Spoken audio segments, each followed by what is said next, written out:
ومن أحسن قولا ممن دعا إلى الله وعمل صالحا وقال إنني من المسلمين. دعوة الأنبياء የነቢያት ጥሪ በሁሉም ቦታ ጊዜና ሁኔታ። بسم الله الرحمن الرحيم الحمد لله رب العالمين والصلاة والسلام على أشرف الأنبياء والمرسلين نبينا محمد وعلى آله وصحبه أجمعين أما بعد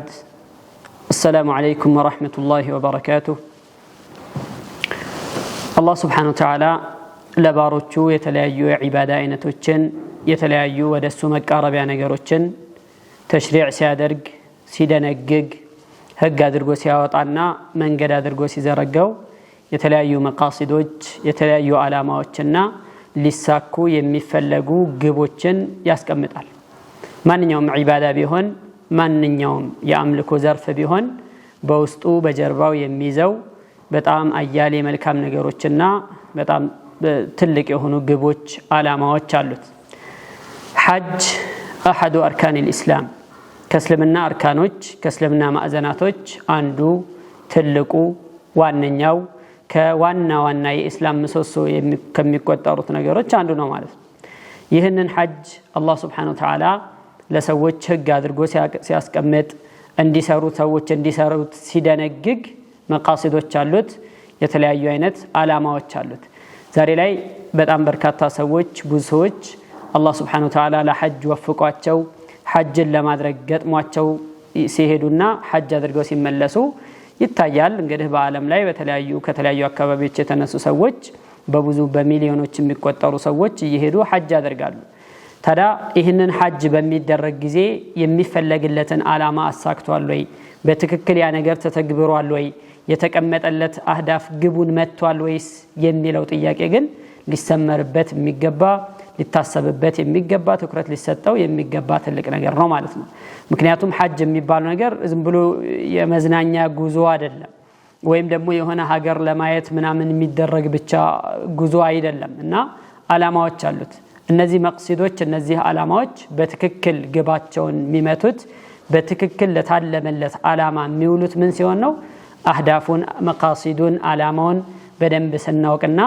ስንረዳ ስንገነዘብ ነው ማለት ነው። ብዙ ጊዜ ሰዎች የሐጅ ሲደረግ ወይም ዑምራ ሲያደርጉ እንዴት ነው አደራረጉ፣ በምን መልኩ ነው የሚሰራው፣ የሚያበላሹት ነገሮች ምንድናቸው የሚለው ጃኒብ ላይ الجانب الفقهي የሚባለውን የፍቅህ ዘርፍ ያለውን በዛ በኩል ያለውን በደንብ አውቀው ተምረው የሚሄዱ ሰዎች አሉ። በጣም ጥሩ የሚያስመሰግን የሆነ ተግባር ነው። ምክንያቱም ማንኛውም ነገር ሲሰራ ሰውየው በእውቀት ላይ ተመስርቶ መስራትና መተግበር ስላለበት ማለት ነው። ይሁን እንጂ ይህንን ጃኒብ ብቻውን ማወቅ ይህንን አህካሞቹን አተገባበሩን ማወቁን ብቻውን በቂ አይደለም። ምን ማወቅ ያስፈልጋል? መቃሲድ ዓላማው ምንድነው? ሐጅ ተደርጎ አረፋ ላይ ሲቆም ሙዝደሊፋ ሲታደር ጧዋፍ ሲደረግ በሰፋና መርዋ መካከል ሰዎች ሲመላለሱ እንደዚሁም ረሚዩል ሒጃር ጠጠሮች ሲወረወሩ ምንድነው አህዳፉ ከጀርባው ያለው ነገር ምንድነው የሚለው ነገር ካወቀ ግን ያንን ነገር ለማረጋገጥ ያንን ነገር ተግባራዊ ለማድረግ ያግዛልና ይረዳል ማለት ነው። ከዚህ በመነሳት የተወሰኑ የሐጅ መቃሲዶችን ለማየት እንሞክራለን باذن الله عز وجل. المقصد الاول تحقيق التوحيد والاخلاص لله عز وجل. የመጀመሪያው መቅሲድ የመጀመሪያው የሐጅ የተደነገገበት ትልቁ ዓላማ ምንድነው? تحقيق التوحيد الله سبحانه وتعالى ብቸኛ ተመላኪነቱንና የሚሰሩትንም ስራዎች ለሱ ብቻ ማጥራትን የመጀመሪያው ግብ ነው። ትልቁ ግብም ይሄ ነው። ትልቁ ሀደፍም ይሄ ነው። الله سبحانه وتعالى ለነብዩላህ ኢብራሂም አለይሂ ሰላም ሐጅን ቤቱን እንዲሰራ ካዕባን እንዲሰራ ባዘዘበት አያት ላይ ምን ይላል? وإذ بوأنا لإبراهيم مكان البيت ألا تشرك بي شيئا وطهر بيتي للطائفين والقائمين والركع السجود إلى الله سبحانه وتعالى. لإبراهيم عليه السلام يا كعبة مسربة بوتا بازجاج للنت باسينو جزي هنون أستوس ألا تشرك بي شيئا بني لي منንም ነገር እንዳታጋራ በኔ ላይ ምንም ነገር እንዳታሻርክ ብሎ ነው የመጀመሪያ ትእዛዝ የሰጠው ማለት ነው። ቦታውን አሳየው። ከዚህ ጋር አያይዞ ምን ነገረው? ሽርክን መራቅ አላህን Subhanahu Wa Ta'ala በአምልኮ በተውሂድ ብቸኛ ስለማድረግ አያይዞ ነገረው። ወጠሂር በይቲያ እንደዚሁም የኔን ቤት አጽዳ ንጹህ አድርግ ለማን للطائفين والقائمين والركع السجود እዚህ መጥተው ጠዋፍ ለሚያደርጉ እንደዚሁም ደግሞ والقائمين ለሚሰግዱ والركع السجود ቆመው ሩኩዕ ሱጁድ ያደረጉ ዒባዳ ለሚያደርጉ ለሚሰሩ ሰዎች ቤቴን ንጹህ አድርግላቸው ምቹ የተዘጋጀ አድርግላቸው ብሎ አላህ Subhanahu Wa Ta'ala ያዛል። نعم ሐጅ ሲደረግ የመጀመሪያው ትልቁ ዋነኛው ዓላማና መቅሰድ ምንድነው ሲባል تحقيق العبودية لله سبحانه وتعالى ለአላህ Subhanahu Wa Ta'ala ብቸኛ አምላክነትን ለአላህ Subhanahu Wa Ta'ala ብቸኛ ጌትነቱን ማረጋገጥና ለዚህ ተገዢ መሆን እዛ ቦታ ላይ ሄዶ ذبح ያደርጋል طواف ያደርጋል ለምሳሌ طواف ሲደረግ ከካዕባ ውጭ የትም ቦታ ላይ በቀብርም ይሁን በማንኛውም ሌላ ቦታ ላይ ዒባዳን አስበው طواف ማድረግ አይቻልም ለምን አላህ Subhanahu Wa Ta'ala طواف እንዲደረግ ያዘዘው እዛ ቦታ ላይ የሱን ትእዛዝ ተግባራዊ ማድረግ እሱን በብቸኝነት ማምለክ የሚለውን መገለጫ ስለሆነ የመጀመሪያው የሐጅ መቅሰድ ትልቁ የሐጅ ዓላማ ምንድነው تحقيق التوحيد والإخلاص لله سبحانه وتعالى لله سبحانه وتعالى ብቸኛ አምላክነትና ተግባራቶችን ስራዎችን በጠቅላላ ለሱ ብቻ መለየትና መነጠል የሚለውን ونقل الراغب الأصفهاني عن الإمام الشافعي رحمه الله تعالى قوله وإنما قال في الحج والعمرة وأتم الحج والعمرة لله للقرآن لا بمجمله وأتم الحج والعمرة لله حجنا عمرا لا الله يعني ፈጽሙ ለአላህ Subhanahu Wa Ta'ala አሟሉ ያለ ያዛል ሶላት ላይ ሊላህ የሚል ነገር يعني አልተያያዘም ዘካም ላይ እንደዚሁ ግን ሐጅ ላይ በልዩ ሁኔታ ለምን ተባለ ሲባል ኢማሙ ሻፊዒ ምን አሉ وانما قال في الحج والعمره لله حجنا عمره ላይ ሊላህ የሚለውን የጨመረበት ولم يقل ذلك في الصلاه والزكاه صلاه ላይና ዘካ ላይ ይህንን ቃል ሳይጨምር ይህን ንግግር ሳይናገር حج ላይ لله የሚል የጨመረበት ምክንያት من اجل انهم كانوا يتقربون ببعض افعال الحج والعمره الى الاصنام በጃሂልያ ጊዜ የነበሩ ሰዎች አንዳንድ የሐጅና የዑምራ ተግባራትን ለአስናሞች ለጣዖታት ብለው የሚሰሯቸው የሚተገብሯቸውና የሚፈጽሟቸው ነገሮች ስለነበሩ ነው ስለዚህ አላህ ምን አዘዘ ሐጅንም ዑምራንም ተግባራቶችን በጠቅላላ ልትሰሩ የሚገባው ለአላህ ብቻና ብቻ ነው ለሌሎች ነገሮች ልትጨምሩና ለነሱ ልታደርጉ አይገባም ብሎ አላህ በልዩ ሁኔታ ተናገረ فخصها بالذكر لله تعالى حثا على الاخلاص فيهما ሐጅንም ዑምራም ላይ ኢኽላስ ለአላህ ብቻና ብቻ ሰዎች አድርገው አጥርተው እንዲሰሩ ለማነሳሳትና ለማዘዝ ነው ይህንን ያለው ومجانبه ذلك الاعتقاد المحظور ይህንን የተከለከለ የሆነ አስተሳሰብና እምነት ሰዎች እንዲርቁና እንዲከለከሉ ለማዘዝ ነው በማለት ኢማሙ ሻፊዒ ረህመቱላሂ ዐለይሂ ይናገራሉ ማለት ነው አንድ ዓሊም ደግሞ እንደዚሁ ምን ያሉ وان من افحش الفواحش በጣም አጸያፊ ከሆኑ ወንጀሎች አንዱ ምንድነው أن يقصد بيت الله وحرمه والمقصود غيره يا الله سبحانه وتعالى بيت يا الله حرم يا الله سبحانه وتعالى كبريته يسطው ልዩ ቦታውን يعني حرمን ማለት ነው እዛ ቦታ ላይ ለዒባዳ አስቦ ሄዶ ግን የሚያልመው ሌላ አካል መሆኑ من أفحش الفواحش ከወንጀሎች ሁሉ የገዘፈ ከሁሉም የባሰ ወንጀል ነው نعم ዒባዳውን ሲያደርግ ሐጁን ሲያደርግ በእኽላስ መሆን አለበት እንደማለት ነው ለአላህ ብቻና ብቻ አድርጎ መሆን አለበት ሰዎች እንዲያዩት እንዲያመሰግኑት ከስሙ በፊት የሆነ ቅጥያ ነገር እንዲቀጠልለት ፈልጎ ከሆነ ለዝና ብሎ የሚያደርገው ከሆነ ይሄ ሁሉ ውድቅ ነው የሚሆነው ምክንያቱም ከአላህ ውጭ ተብሎ የሚሰራ ከአላህ ውጭ ላለ አካል ተብሎ የሚሰራ ስራ ማንኛውም ውድቅና ባጢል ስለሆነ ማለት ነው ስለዚህ فليصحح مع نفسه العزم ከራሱ ጋራ عزم ቆራጥነትን ማስተካከል በቁርጥ አድርጎ የተስተካከለ ቁርጠኝነት ሊኖረው ይገባል ለአላህ ብቻ ብሎ እንደሚያደርገው ማለት ነው ይህንን ማስተካከል عزሙን ውሳኔውን ቁርጠኝነቱን ማስተካከል የሚችለው ደግሞ በምንድነው ሲባል በእኽላስ ነው ኢኽላስ በማድረግ ማለት ነው ኢኽላስ ደግሞ በምን ይመጣል ከተባለ بجتناب كل ما فيه رياء أو سمعة ማንኛውም ሪያእና ሱምዓ ያለበትን ሪያእና ሱምዓን ሊያሳይ ወይም ይዩልኝና ይስሙልኝ አይነት የጉራ ነገር የሚያመላክተን ነገር በመራቅ ነው فليحذر أن يستبدل الذي هو أدنى بالذي هو خير ዝቅተኛውን ነገር በላጭ የሆነውን ነገር ከፍሎ ዝቅተኛ ነገር ከመውሰድ ይጠንቀቅ ሐጅ በማድረግ የሚገኘውን ትልቅ የሆነ ደረጃ ትልቅ የሆነውን ጥቅም አሳልፎ ሰጥቶ ማይረባ ዱንያዊ ጥቅም ምናልባትም يعني ሙገሳና ዝና ከመፈለግ ሰው ሊጠነቀቅና ሊቆጠብ ይገባል ማለት ነው ስለዚህ የመጀመሪያው የሐጅ መቅሰድ የመጀመሪያው የሐጅ ዓላማ ለአላህ Subhanahu Wa Ta'ala ኢኽላስ ማድረግና ለሱ ተውሂድ ማድረግ ነው የመጀመሪያው መቅሰድ ይሄ المقصد الثاني تحقيق معنى العبودية والانقياد لله سبحانه وتعالى ሁለተኛው ዓላማ ደግሞ ለአላህ Subhanahu Wa Ta'ala ባርነትን ማረጋገጥ ነው እኛ የአላህ Subhanahu Wa Ta'ala ባሮች መሆናችንን ማሳየት ነው والانقياد لله سبحانه وتعالى እንደዚሁም ደግሞ ለአላህ Subhanahu Wa Ta'ala ታዛዥነታችንን ማረጋገጥ ነው ሁለተኛው የሐጅ መቅሰድና ዓላማ ማለት ነው ይሄ ማለት ነው ሐጅ ላይ እንግዲህ ሄዶ ሰው የፈለገውን ልብስ መልበስ አይችልም ይሄን ነው መለብሰው ያን ነው ማደርገው ይያለ ማማረጥ አይችልም በሌላ ጊዜ እንግዲህ የፈለገውን ለብሳለሁኝ ብሎ ሊያማርጥ ይችላል ከልብስ አይነቶችም ያማረጠ ልብስ ይችላል ሐጅ ላይ ከሆነ ሙህሪም ከሆነ ግን የተወሰኑ የልብስ አይነቶች ብቻ ነው ከዛ ማለፍ አይቻልም የፈለገ ባለሀብት ቢሆን የፈለገ ያኒ ምንም ደረጃ ላይ ቢኖር ምንም አይነት መደብ ላይ ቢኖር ማማረጥ አይችልም የተመደበለት የልብስ አይነት አለ ያችን ብቻ መልበስ የሚችለው ሽቶ መቀባት አይችልም የተከለከሉ ነገሮች አሉ እነዚህን የተከለከሉ ነገሮች ሰው ሲከለከል ባርነቱን ታዛዥነቱን ዝቅተኝነቱን ለአላህ Subhanahu Wa Ta'ala እያሳየ ነው ያለው ማለት ነው በካዕባ ዙሪያ ጧፍ ማድረግ አለበት አይኔ እንኳን ጧፍ ማድረግ አልፈልግም ማለት አይችልም እዛ ቦታ ላይ ሄዶ ጸጉርህን መላጨት አሊያም ደግሞ መቀነስ አለበት ሲባል አይ ጸጉሬን እንኳን አላስነካም የሚባል ነገር የለም በቃ ባርነትን ማሳየት ነው ለአላህ Subhanahu Wa Ta'ala ታዛዥነትን ማሳየት ነው عند عالم من يالو بمثل هذه الأعمال يظهر كمال الرق والعبودية እነዚህ አይነት ስራዎችን በመስራት የተሟላ ባርነትና ታዛዥነት ግልጽ ሆኖ ይወጣል ፍንትው ብሎ ይታያል አሉ እንደ ሐጅ ያለ ስራ በመስራት ማለት ነው ዘካ ላይ ለምሳሌ ቢሆን ኢርፋቅ ووجهه مفهوم يعني ዘካ ሲሰጥ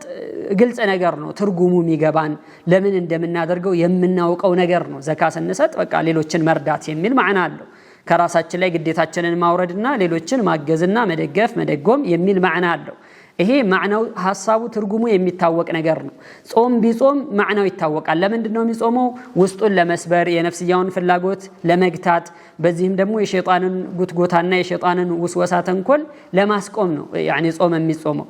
እነዚህ አይነት ነገሮች ማዕናቸው ይታወቃል طيب ሐጅ ላይ ብዙ ስራዎች ማዕናቸው ሐሳባቸው ምን እንደሆነ አይታወቅም ለምሳሌ ጧዋፍ ይደረጋል ጧፍ ሲደረግ የመጀመሪያዎቹ 4 ዙሮች ላይ ሮጥ ይባላል ለምንድነው ምሮጠው በምን ምክንያት ብሎ መጠየቅ አይችልም ያኒ ይሄን አድርግ ተብሏል ማድረግ ነው በይነ الصفا والمروه እንደዚሁ ሲመላለስ በሁለት ምልክቶች አረንጓዴ መብራቶች አሉ እዛ ቦታ ላይ ሲደርስ ይሮጣል ለምንድነው ምሮጠው ምናም ብሎ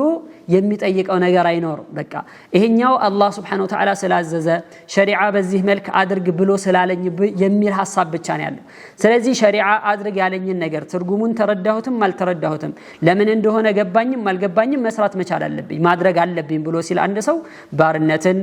ለአላህ Subhanahu Wa Ta'ala ታዛዥነትን ያረጋግጣል እንደዚሁም ያሳያል ማለት ነው نعم ሌላኛው المقصد الثالث تنقية النفس من الأخلاق المذمومة ነፍስን በጣም መጥፎ ከሆኑ ካልተገቡ ባህሪያትና መገለጫዎች ማጥራትና ማንጻት ነው ማጽዳት ነው እንግዲህ ሐጅ ሲያደርግ ሰውየው አላህ Subhanahu Wa Ta'ala ምን አለ ቁርአን ላይ فمن فرض فيهن الحج فلا رفث ولا فسوق ولا جدال في الحج الله من على فمن فرض فيهن الحج በእነዚህ ወራቶች ላይ ሐጅን ለማድረግ የወሰነ በራሱ ላይ ግድ ያደረገና የነየተ የሆነ ሰው فلا رفث ውድቅ ነገር ማስገኘት የለበትም ረፈት ማለት يعني ከስሜታዊነት ጋር የተያዘ ከሴቶች ጋር የተያዘ حتى ከሚስቱ ጋር እንኳን እንደዚህ የመጥፎ ንግግሮችን ስለ ግንኙነትን የተመለከቱ ንግግሮች መናገር አይፈቀድለትም ስለዚህ ጉዳይ ማውራት የለበትም فلا رفث ولا فسوق አመጽም የለም ከሰው ጋር መሰዳደብ يعني ትርፍ ቃል መነጋገር ሰው ጋር ለመደባደብና ለመጣላት መሞከር የመሳሰሉት አይነት አመጽ ተግባራት መፈጸም አይቻልም ولا جدال في الحج حتى حج ላይ ክርክርና ንትርክም አይቻልም እንግዲህ ሐጅ የሄደ ሰው ሐጅ እንዳይበላሽብኝ በትክክል እንድሰራው ብሎ ሲል ምን ያደርጋል ከነዚህ ነገሮች ሁሉ ይርቃል ከነዚህ ነገሮች ሁሉ ራሱን ይቆጥባል ይሄ ደግሞ ወደ ምን ያደርሰዋል ሲባል ባህሪውን ወደ መግራት ራሱን ወደ መምከር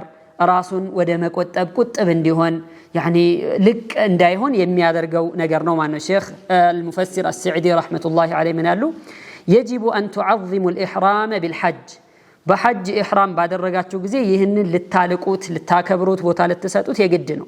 وتصونوه عن كل ما يفسده أو ينقصه حجون ويم إحرام كميابلاش نجرنا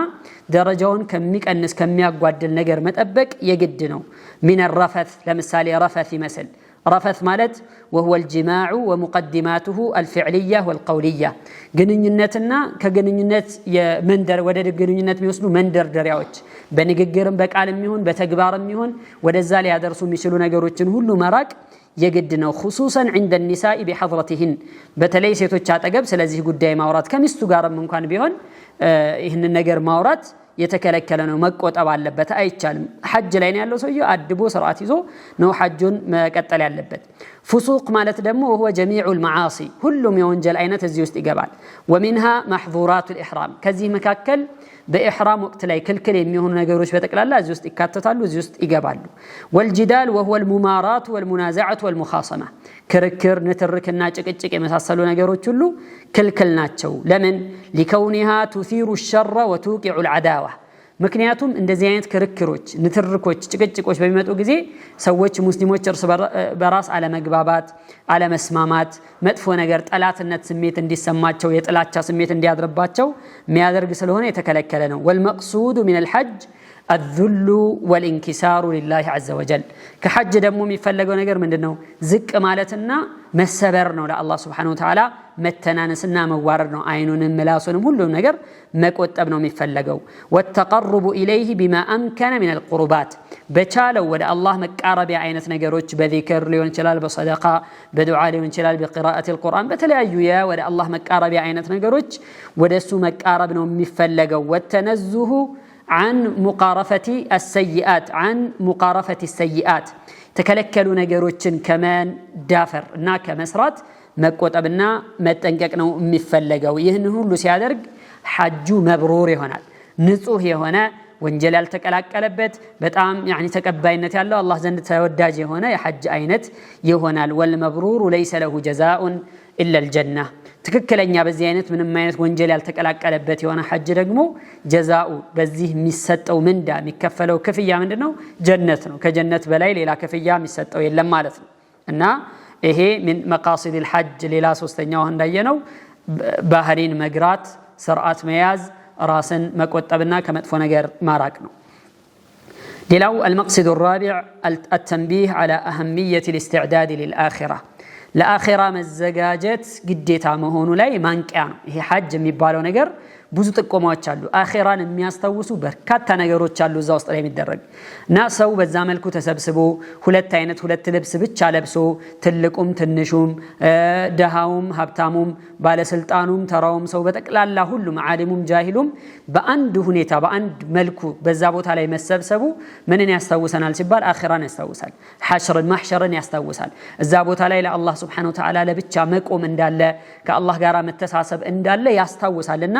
ያንን ነገር ደግሞ يعني ለአኺራ ይበልጥ ዝግጁ እንድንሆን አኺራን እንድናስተውስ ያደርጋል አላህ Subhanahu Wa Ta'ala ቁርአን ላይ ምን አለ وتزودوا فإن خير الزاد التقوى ለሐጅ ስትመጡ ተዘወዱ يعني ስንቅ ያዙ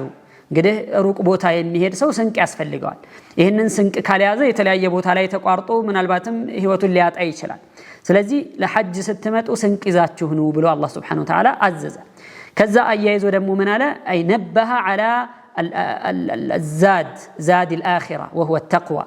يا آخران سنك ደግሞ አስተዋሰ فقال وتزودوا فإن خير الزاد التقوى ከስንቅ ሁሉ በላጩ ስንቅ ዋነኛውና ትልቁ የስንቅ አይነት ምንድነው ሲባል التقوى አላህን Subhanahu Wa Ta'ala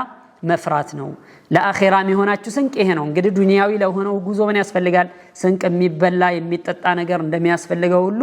ወደ አኺራ ለምታደርጉት ጉዞ ደግሞ ተቅዋ ያስፈልጋችኋል አላህን የመፍራትን ስንቅ ያዙ ከስንቅ ሁሉ በላጩ እሱ ነው በማለት አላህ ያዛል يقول ابن القيم رحمة الله عليه أمر الحاج بأن يتزودوا لسفرهم الله سبحانه وتعالى حجاجوችን ለሐጅ የሚመጡ ሰዎችን ለጉዟቸው ስንቅ እንዲያዘጋጁና እንዲሰነቁ አዘዛቸው ولا يسافروا بغير زاد ያለ ስንቅ እንዲሁ በባዶ እጃቸውን ጉዞ እንዳይወጡም يعني ጠቆመ አመላከታቸውና ثم نبههم على زاد سفر الآخرة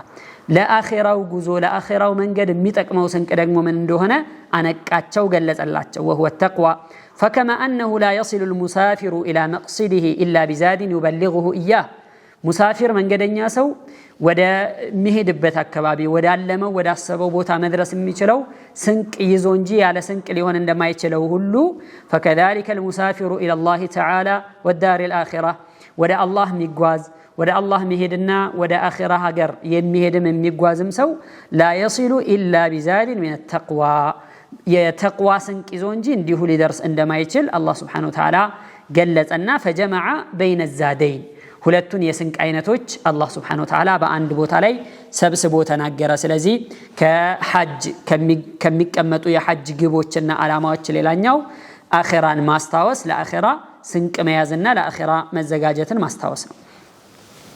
ሌላኛው المقصد الخامس الحث على تعظيم شعائر الله سبحانه وتعالى يا الله سبحانه وتعالى የዲንን ምልክቶች የዲን መገለጫዎችን ማላቅ ቦታ መስጠት ማክበር እንደሚገባ يعني ይህ ነው ሌላኛው መቅሲድ የሐጅ አላማ ሌላኛው ይህ ነው ሐጅ ሲደረግ እዛ ቦታ ላይ የሚገኙ ቦታዎች የዲን መገለጫ ነገሮች ብዙ ነገሮች አሉ እነዛን ማክበር ማላቅ ቦታ መስጠት ያስፈልጋል ማለት ነው እነዚህ ነገሮች ማድረግ ምን ያመላክታል ምን ያሳየናልና ምን ይሰጠናል ሲባል ودليل ساطع على تقواه الله سبحانه وتعالى እንደሚፈራ ይሄ ሰውዬ ትልቅ የሆነ ቦግ ያለ ማሳያ ነው ማለት ነው ግልጽ ያለ ፍንትው ያለ ማሳያ ነው አላህ ምን ይላል ومن يعظم شعائر الله فإنها من تقوى القلوب الله بسورة الحج ላይ بالمناسبة الله كقرآن ምዕራፎች ውስጥ كأركان الإسلام አንድ በስሙ የሰየመው ሐጅን እንጂ አንድ ምዕራፍ በሐጅ ስም ተሰይሟል ማለት ነው ሱረቱል ሐጅ ይባላል ሶላት ሱረቱ ሰላት የሚባል የለም ሱረቱ ዘካ የሚባል የለም ሱረቱ ሶም የሚባል የለም ግን ሱረቱ አልሐጅ ይባላል ይህ ራሱ የሐጅን ትልቅ ቦታ በሸሪዓ የተሰጠው ትልቅ መንዚላ ያሳያል አላ ይሐል ስለ ሐጅ አተገባበር ዝርዝር ነገሮችን እየተናገረ ባለበት ንግግር አካሄድ ላይ ምን አለ ومن يعظم شعائر الله فإنها من تقوى القلوب يا الله سبحانه وتعالى يدين ملكتوች ማላቅ ወይም የሚያለቅ ሰው فإنها من تقوى القلوب ይህ ማላቁ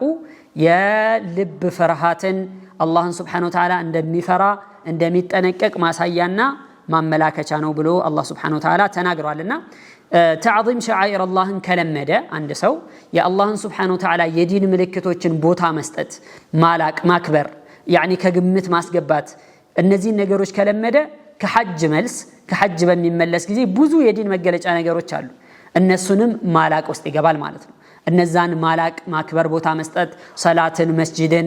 የተለያዩ የዲን መገለጫ ሸዓኢር አልእስላሚያ እስላማዊ መገለጫዎችን ሁሉ ቦታ መስጠትና ማላቅ ማክበር የሚባሉ ነገሮች ውስጡ ላይ ሊገኝበት ይችላል ማለት ነውና ይህ የሐጅ መቅሲድ ሌላኛው መቅሲድ ነው ሌላው المقصد السادس ስድስተኛው የሐጅ መቅሲድ ወይም አላማ ሐጅ ሲደረግ በውስጡ ከሚኖሩ ጥቅሞች ሌላኛው التأكيد على روح المساواة بين الناس በሰዎች መካከል ያለውን እኩልነት በሙስሊሞች መካከል ያለውን እኩልነት ማሳየት ነው የእኩልነትን መንፈስ ማንጸባረቅ ነው ይሄ በብዙ ተግባሮች ላይ የሚታይ ነው ማንኛውም ሰው ቢሆን እዛ ቦታ ላይ ትልቅም ደረጃ ያለው ዝቅተኛም ደረጃ ያለው ይሁን መደቡ የኑሮ መደቡ ምንም ይሁን ምን የኢኮኖሚ ደረጃው ምንም ይሁን ምን እኩል ነው እዛ ቦታ ላይ ሄዶ እኔ እንደዚህ ስለሆንኩ ይሄን አላደርግም ብሎ ማለት ማንም አይችልም መልበስ ያለበት የልብስ አይነት አለ መጠንቀቅ ያለበት ነገሮች አሉ ማንንም ሰው ቢሆን መጠንቀቅ ግዴታው ይህ ምን ያሳያል ሲባል አልሙሳዋ እኩልነት የሚባል ነገር ያሳያል ማለት ነው ይሄ በመደብ መበላለጥ የሚባል ነገር እስላም ውስጥ ቦታ የለውም ሁሉም ይሄ ብዙ ቦታዎች ላይ የሚንጸባረቅና የሚታይ የሆነ ነገር ነው ሰላት ላይ ሲቆም ሁሉም ጎን ለጎን ነው የሚቆመው እንጂ እኔ እንደዚህ ስለሆንኩኝ ከከለ አጠገብ አልቆምም ምናምን ብሎ ማለት አይችልም ይሄ ከኢስላም መንፈስ ጋራ